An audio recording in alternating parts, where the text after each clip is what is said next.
하나님께서 아브라함을 부르셨습니다. 그리고 그에게 약속을 합니다. 아브라함에게 약속을 주신 것은 바로 아브라함에게 믿음을 갖게 하시기 위함입니다. 그 약속은 바로 아브라함과 그의 후손, 그리고 그의 씨로 말미암아 만민이 구원을 받고 그리고 복을 받게 하려는 계획이었습니다.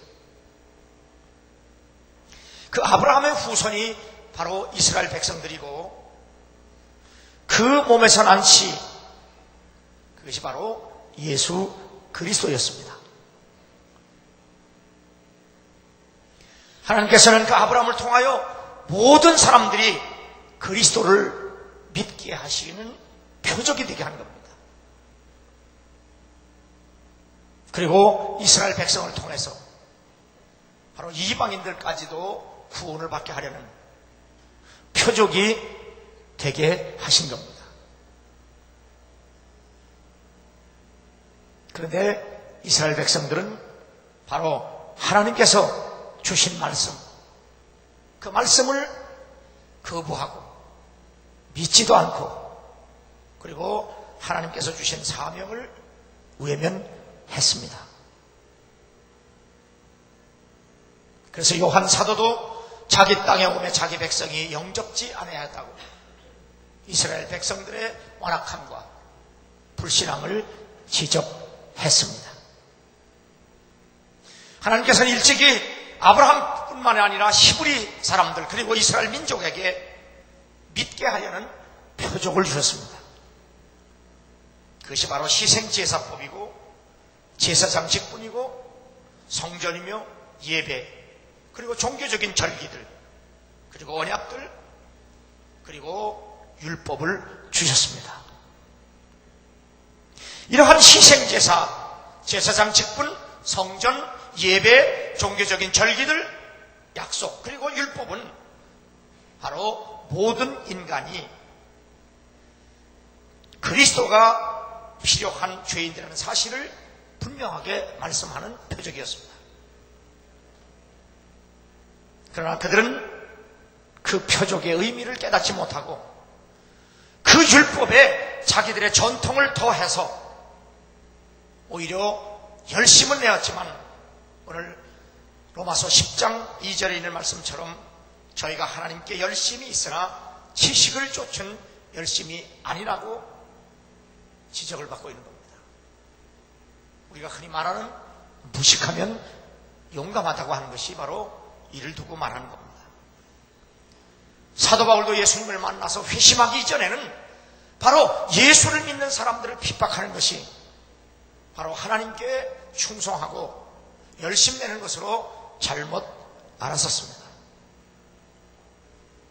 그들은 바로 하나님이 주신 약속, 하나님이 주신 말씀, 하나님이 주신 표적의 의미를 바로 알지 못했기 때문에, 그래서 그들은 하나님을 믿지도 못하고 순종하지도 못하고 하나님께서 주신 사명도 깨닫지 못했습니다.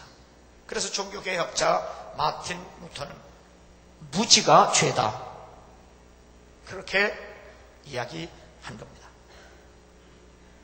하나님은 모세를 통해서 이스라엘 백성들에게 계명을 주셨습니다. 그리고 그 주신 계명, 그 말씀, 그 율법을 항상 읽으라고 하셨고, 그리고 그 말씀을 들으라고 하셨고, 그리고 그 주신 약속과 말씀을 믿으라고 하셨습니다. 그런데 이스라엘 백성들은 자신들이 그 하나님이 주신 약속을 읽고 듣고 그리고 순종한다고 이야기했습니다.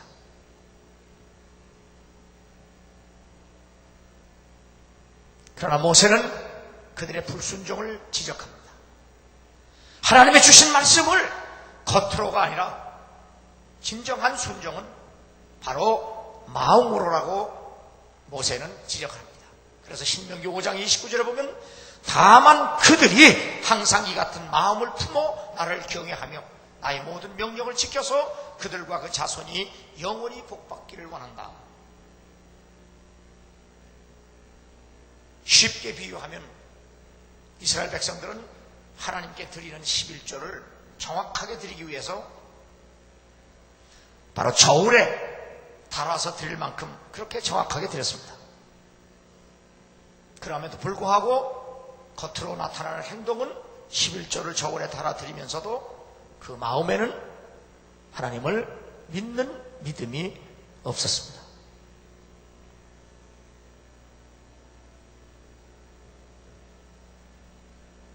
겉으로는 그렇게 순종하는 것 같은데 속 사람을 보면 믿음이 전혀 없다는 것은 무엇으로 나타나는가?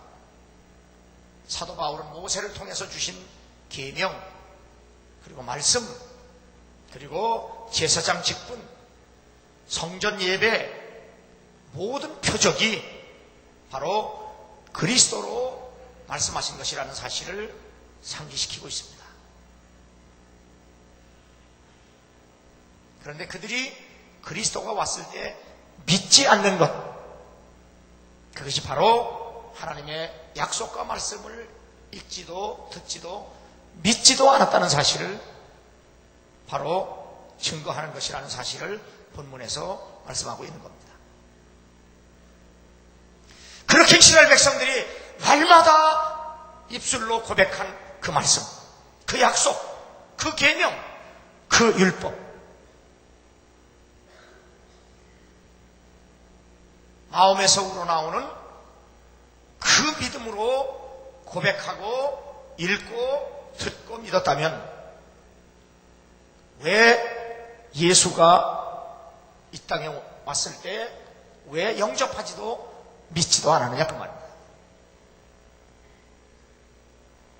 그것이 바로 너희들이 하나님 말씀을 읽고 듣고 그리고 지켰다고 하지만 결국 예수 그리스도를 믿지 않는 그것이 그들의 불순종과 불신앙을 증거하는 것이라는 사실입니다. 왜냐하면 하나님께서 주신 모든 계명과 말씀은 곧 예수 그리스도를 말씀하기 때문이었습니다. 그래서 누가복음 2장에 보면 예루살렘에 시몬이라고 하는 사람이 있으니 이 사람이 의롭고 경건하며 이스라엘의 위로를 기다리는 자라. 성령이 그 위에 계시더라. 저가 주의 그리스도를 보기 전에 죽지 아니하리라 하는 성령의 지시를 받았더니 성령의 감동으로 성전에 들어가며 마치 부모가 율법의 전례대로 행하고자 하여 그 아기 예수를 데리고 오는지라. 시몬이 아기를 안고 하나님을 찬송하여 가로되 주제여 이제는 말씀하신 대로 종을 평안히 놓아주시는도다. 내 눈이 주의 구원을 보았사오니 이는 만민 앞에 예배하신 것이요 이방을 비추는 빛이요 주의 백성 이스라엘의 영광이니이다. 시몬은 항상 믿음의 사람이었습니다. 그가 믿음의 사람이 되어 있었던 것은 바로 성령이 그 위에 항상, 그리고 성령의 감동을 따라, 그리고 성령의 인도하심 안에서 살았기 때문에 그는 예수가 그리스도로 이 땅에 오실 때 아기로 왔음에도 불구하고 바로 그가 만민이 구원을 받고 만민이 복을 받을 수 있는 하나님께서 약속하셨던 그 메시아임을 찬송하고 하나님께 영광 돌리는 모습이었습니다. 또 아셀시파 바르멜 때라 안나라 하는 선자가 있어 나이 매우 늙었더라. 그가 출가한 후 7해 동안 남편과 함께 살다가 과부된 지 84년이라. 이 사람이 성전을 떠나지 아니하고 주야에 금식하며 기도함으로 섬기더니 마침 이때에 나와서 하나님께 감사하고 예루살렘의 구속을 바라는 모든 사람에게 이 아기에 대하여 전하니라. 어찌 보면 불행한 여인입니다. 결혼한 지 7년 후 남편은 죽어 84년을 홀로 사는 그런 불행한 여인이지만 그는 성전을 떠나지 아니하고 주야로 금식하며 하나님을 섬길 때 바로 예수 그리스도가 아기로 이 땅에 오셨을 때 그가 바로 모든 백성을 구원할 메시아임을 알고 바로 고백하고 선포했다는 내용입니다. 그러므로 이스라엘 백성들이 하나님의 말씀을 들었고 받았고 믿었다고 하는 것은 바로 이들을 통해서 믿지 않았다는 사실로 고발되고 있는 겁니다. 그러므로 이스라엘 백성들은 하나님 앞에 변명할 여지가 없는 겁니다. 왜냐하면 바로 이스라엘 백성들이 늘 고백한 그 말씀에, 그리고 듣고 읽었던 그 말씀에 선지자들은 언제나 믿음을 강조합니다. 그리고 그 믿음도 마음으로 믿고 그리고 시인하도록 선지자들은 끊임없이 그들에게 선포했습니다.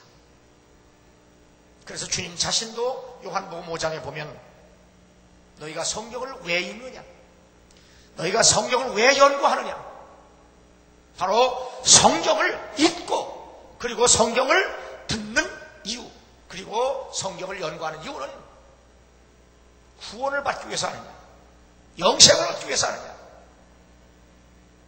그런데 그 성경은 바로 나에 대해서 기록한 것이라고 주님 자신도 말씀하셨습니다. 이때 주님이 말씀하신 성경은 구약을 말씀합니다. 그래서 구약에서 약속하신 그 약속, 구약에서 이스라엘 백성에 주신 모든 표적은 바로 예수 그리스도를 뜻하는 겁니다. 그래서 선지자들도 그 표적, 그 말씀을 믿으라고 했지 행하라고 가르치지를 않았습니다. 그런데 그들은 거절했습니다. 그들은 불순종했습니다. 그래서 그 말씀이, 그 복음이 이방인에게로 향했습니다. 그러면 하나님께서 이스라엘을 버린 거냐? 바로 하나님은 이스라엘을 버리지 않았다는 사실을 로마서 10장에서 다시 강조하고 있습니다. 뭘 강조하느냐? 바로 너희들이 조상대대로 내려오는 그 하나님이 주신 말씀을 늘 입으로 고백하고 그리고 듣고 순종한다고 했는데 그것이 사실은 그렇지 않았다고 하는 사실입니다. 왜 그런가? 바로 하나님이 주신 계명과 말씀을 제대로 이해하지 못했기 때문입니다. 그 하나님이 주신 말씀과 계명이 바로 하나님의 약속 예수 그리스도인데, 바로 지금도 여전히 이스라엘 백성뿐만 아니라 이방인들 모두 바로 예수 그리스도를 바로 구주로 믿고 고백함으로 말미암아 입으로 시인하고 마음으로 믿어 구원에 이르는 것은 여전히 유효하다. 결코 하나님이 너희를 버린 것이 아니라 바로 지금도 너희가 바로 깨닫고 알고 그리고 예수를 부르고 믿으면 여전히 구원은 유효하다. 그런데 왜 그 복음이 이방인에게 전해졌느냐?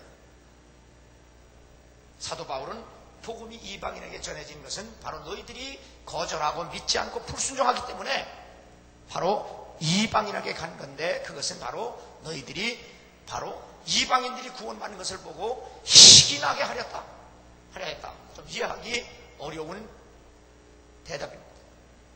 그러면 왜 복음을 이방인들에게로 가서 이스라엘로 하여금 희귀하게 했느냐? 그렇다면 이스라엘 백성들이 하나님을 잘 섬기고 믿고 예수를 구주로 영접했다면 그러면 복음은 이방인들에게 가지 않았느냐? 그렇지 않습니다. 하나님은 최초로 믿은 아브라함에게 너와 내 후손으로 인하여 그리고 내 몸에서 난 씨로 인하여 만민이 복을 받겠다고 말씀하셨습니다. 하나님의 말씀, 하나님의 약속, 예수 그리스도는 유태인에게만 필요한 것이 아니라 이방인에게도 필요하고 만민에게 필요한 구원이라는 사실을 예수님은 아브라함을 통해서도 약속하셨습니다. 수많은 선지자를 통해서도 말씀하셨습니다. 심지어는 율법을 통해서도 말씀하셨습니다. 성전을 통해서도 말씀하셨습니다. 제사법을 통해서도 말씀하셨습니다.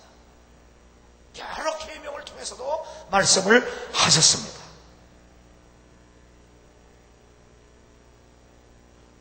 이스라엘 백성들이 먼저 믿고 그리고 그 믿은 말씀을 이방인에게 전하면 됩니다. 그런데 이스라엘 백성들은 끊임없이 거부하고 끊임없이 불순종했습니다. 예수님 자신도 이 땅에 오셔서 사역하실 때 유태인을 상대로 해서 사역하셨고, 그리고 12 사도들도 언제나 유태인들을 상대로 사역하라고 주님이 말씀하셨습니다. 그리고 먼저 복음이 잃어버린 자녀들, 백성들에게 가고, 너희는 사마리아나 이방인에게 가지 말라고 주님이 말씀까지 하셨습니다.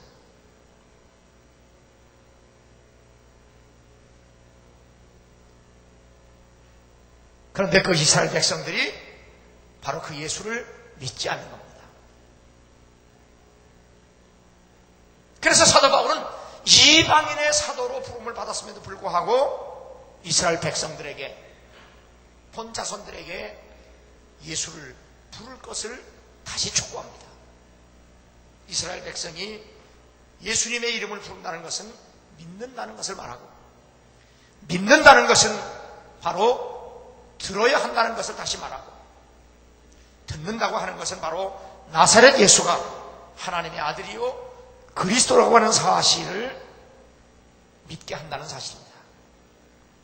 바로 그 예수 그리스도가 십자가에 죽으시고 다시 살아나셨다는 사실을 인정하고 그리고 믿으라는 사실입니다.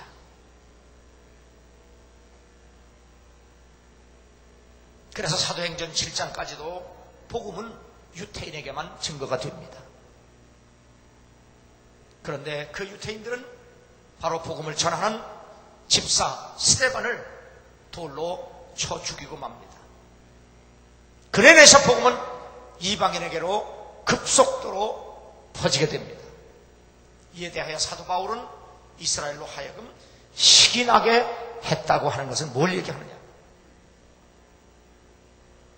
바로 그로 인해서 이스라엘 백성들이 자극을 받아 이스라엘 백성들조차도 바로 예수를 구주로 믿고 영접할 수 있도록 하나님께서 또 다른 사랑으로 그들에게 팔을 벌리시는 방법이라, 바로 이방인이나 유대인이나 하나님께서 구원하시려고 하는 그분의 은혜로운 신비의 행위다. 그렇게 사도 바울이 역설적으로 설명하고 있는 겁니다. 일찍이 이사야 선지자는 그러므로 주 여호와께서 가라사대 보라, 내가 한 돌을 시온에 두고 기초를 삼았노니 곧 시험한 돌이요 귀하고 견고한 기초돌이라. 그것을 믿는 자는 급절하지 아니하리라. 이사야 선지자도 그리스도, 반석이신 그리스도를 믿음으로 말미암아 죽지 않고 살리라 하는 메시지를 선포했음에도 불구하고 그들은 그리스도 예수를 언제나 거부하며 살았습니다. 바울은 이방의 사도이면서도 언제나 그의 소원은 본자손 이스라엘 백성들이 하나님 앞으로 다시 돌아와 예수 그리스도를 믿고 구원을 받는 것을, 자기가 저주를 받는다고 할지라도 바로 자기 동족이 구원받는 것에 대해서 끊임없는 믿음과 열정을 가졌다고 고백을 합니다.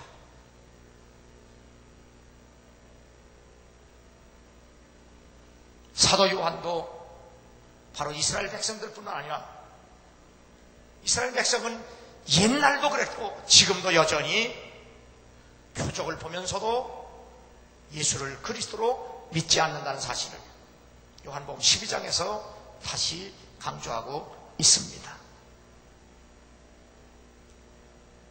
그리스도를 믿는다고 하는 것은 바로 순종과 동일시합니다.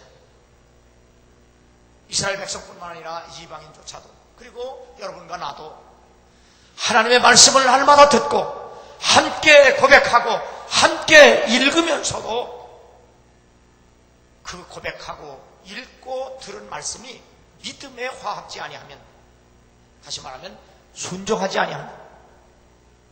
결국 스스로 자신을 속이는 자라고 말씀하고 있는 겁니다. 그래서 나더러 주여 주여 하면서도 순종하지 않는 믿음은, 행위가 없는 믿음은, 행함이 없는 믿음은 죽은 믿음이라고 말씀하는 겁니다. 여기 죽었다고 하는 것은 바로 순종하지 않는다는 얘기입니다.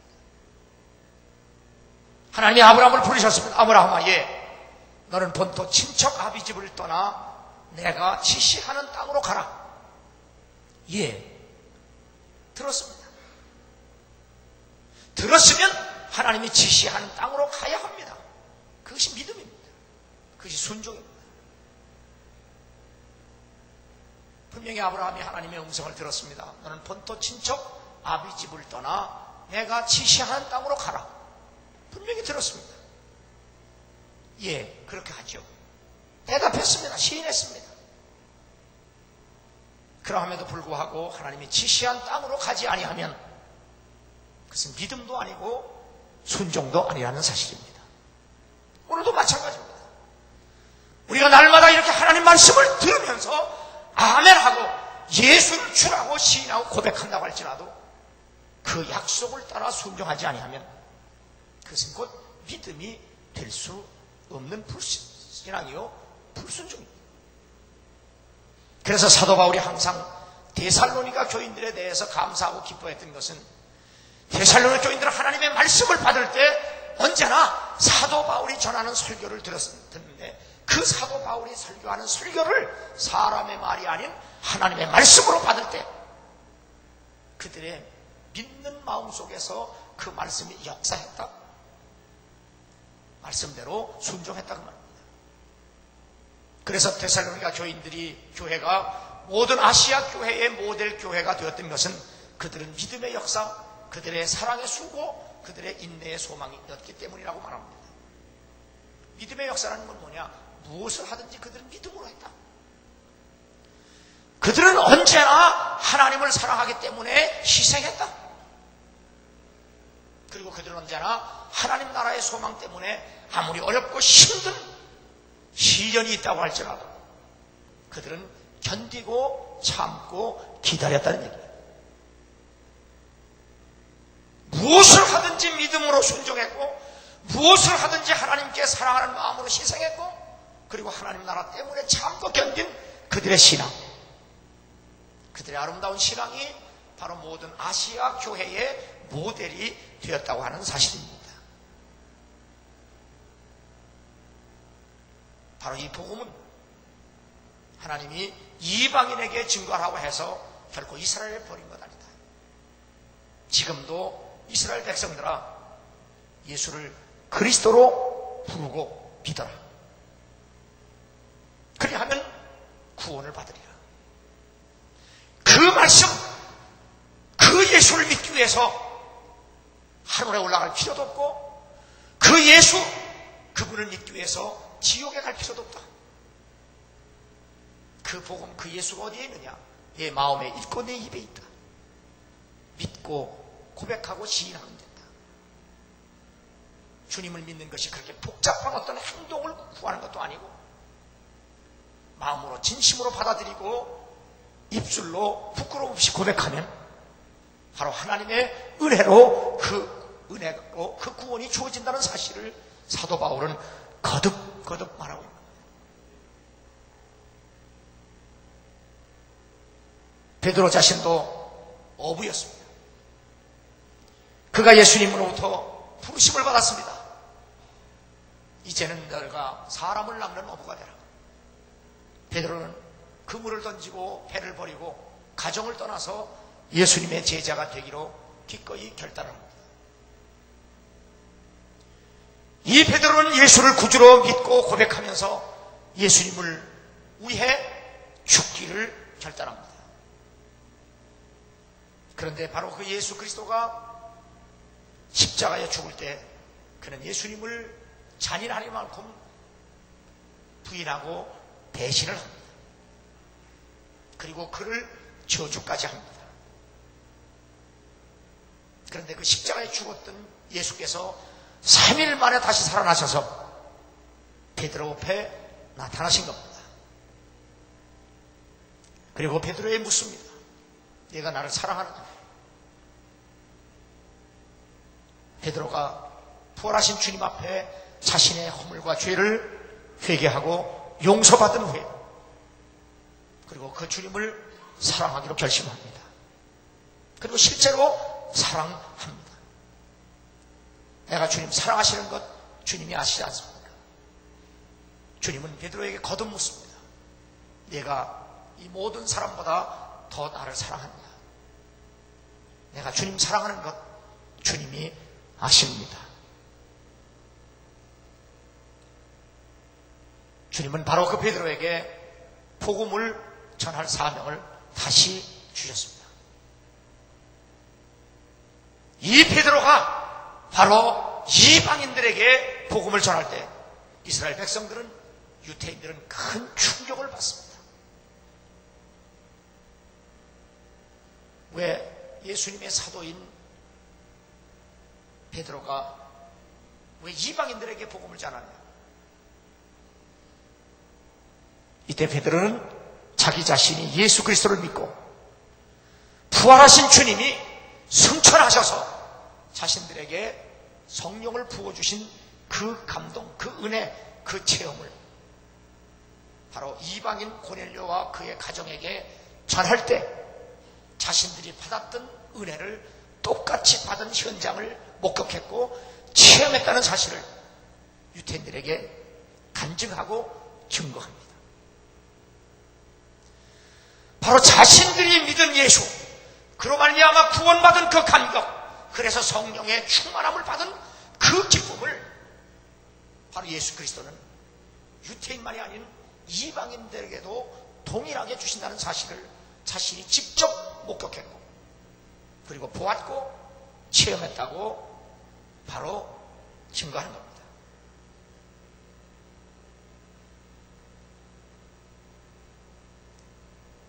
그런데 바로 사도 바울은 유대인에게 아닌 왜 이방인을 보내지느냐? 그것은 하나님이 이스라엘을 버렸기 때문이 아니라 바로 이방인들이 예수 그리스도를 믿음으로 말미암아 그들이 구원을 받고 기뻐하고 감격하는 것을 통해서 이스라엘을 자극하기 위함이라는 사실을 사도 바울은 로마서 10장에서 계속 강조하고 있는 겁니다. 그리고 유대인이나 이방인이나 예수를 구주로 믿고 그리고 그 복음을 증거해야 하는 사명은 어느 나라, 어느 민족, 그 누구에게도 똑같다는 사실을 우리에게 말씀해주고 있는 겁니다. 그런즉 저희가 믿지 아니하는 일을 어찌 부르리요? 듣지도 못한 일을 어찌 믿으리요? 전파하는 자가 없이 어찌 들으리요? 보내심을 받지 아니하였으면 어찌 전파하리요? 기록된 바 아름답도다. 좋은 소식을 전하는 자들의 발이 함과 같으리라. 솔로몬은 자기가 원하는 삶을 살았습니다. 자기가 보기에 좋은 삶을 살았습니다. 자기가 생각한 대로 살았습니다. 요즘도 어느 회사에서 물건을 팔면서 생각대로 살자고 하는 그런 광고가 굉장히 사람들에게 어필을 하고 있습니다. 솔로몬이야말로 자기 생각대로 산 사람입니다. 사람의 욕망은 끝이 없습니다. 그 욕망대로 살았습니다. 그러나 솔로몬은 그렇게 살고도 헛된 삶을 살았다고 솔직하게 고백을 합니다. 가장 아름다운 삶은 뭐냐? 오늘 사도 바울은 로마서 10장에서 복음을 전하는 인생이 가장 아름다운 삶이라고 말씀합니다. 왜 복음을 전하는 삶이 아름다우냐? 하나님에게 쓰임받기 때문이고 하나님이 보내신 사람이기 때문이고 그 하나님에게 쓰임받는 그것이 뭐냐? 바로 복음을 전해서 죽을 사람을 살리기 때문에 이보다 더 아름다운 인생이 어디 있느냐고 말씀하는 겁니다. 이 복음을 전하는 사명이 얼마나 절박하고 얼마나 위대한 하나님의 명령인 것은 바로 성경 여러 곳에서 우리에게 말씀해주고 있습니다. 마가복음 16장 15절에 보면 너희는 온 천하에 다니며 만민에게 복음을 전파하라. 이것은 바로 하나님께서 이방인뿐만 아니라 유태인에게까지 주신 사명입니다. 너는 온 천하에 다니며 만민에게 복음을 전파하라. 이건 성직자, 평신도 구별 없이 모든 사람에게 주신 하나님의 사명입니다. 누가복음 16장 27절에 보면 그를 내 아버지 집에 보내소서. 이것은 이 땅에 사는 동안 부자로 살던 사람이 죽어 지옥에 가서 너무도 고통스러울 때 바로 아브라함에게 내 집에 가서 아직도 이 땅에 살고 있는 우리 식구들에게 복음을 전해서 믿고 구원을 받게 해주면 여기 내가 온 지옥에 오지 않을 건데, 아직도 세상에 살고 있는 우리 식구에게 복음을 전해달라고 하는 절규입니다. 울부짖음입니다.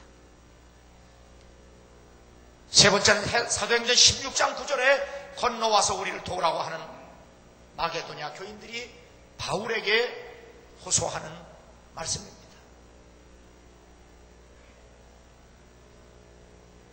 고린도후서 5장 14절에 보면 그리스도의 사랑이 우리를 강권하시는도다.